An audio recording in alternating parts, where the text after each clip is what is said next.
A waitress is laughed at for her scars until a veteran recognizes the unit tattoo.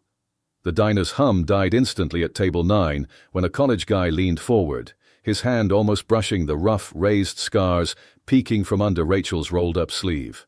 "Whoa, what kind of disaster gave you those?" he snickered, nudging his friend like he'd just said something clever. Her grip on the coffee pot tightened, just as a chair scraped loudly behind her. The word came firm and low from the back booth, where 3 older men had been silently sipping their coffee until now. The one who spoke had a face carved by years of life, and he didn't raise his voice. But the tone made the entire place go still. "You've got about a minute before you realize how bad that question really was." Laughter vanished. The smirks faded. The scars they joked about were about to mean something very different.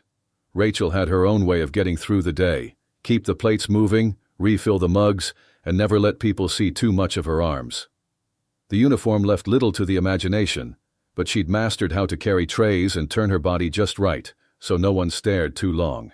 It had been 6 years since the blast. 6 years of strangers whispering and making assumptions. This little diner had always felt like a quiet place where no one paid close attention. Until today.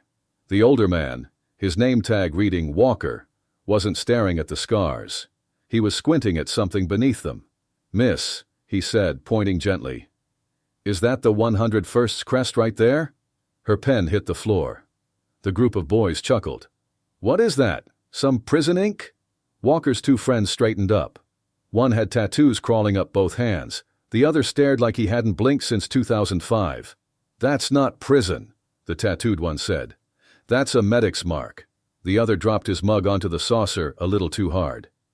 "Daniels," he muttered, and the name hit Rachel like a fist to the chest. Her fingers went to her sleeve, instinct telling her to cover up.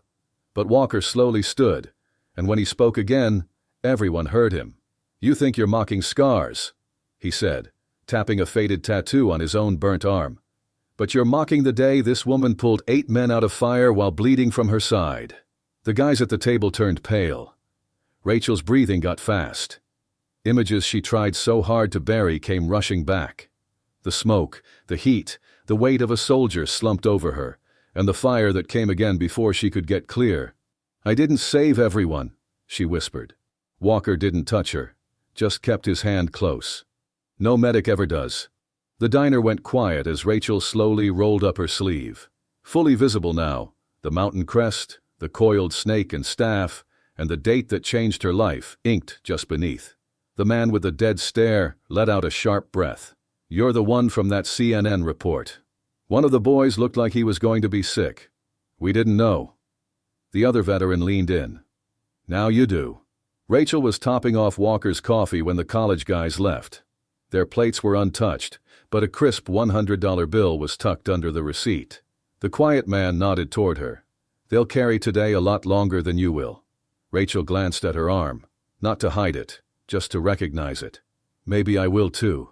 Outside, the afternoon sun bounced off windshields and warm pavement, and for the first time in a long while, she didn't mind the light touching her skin.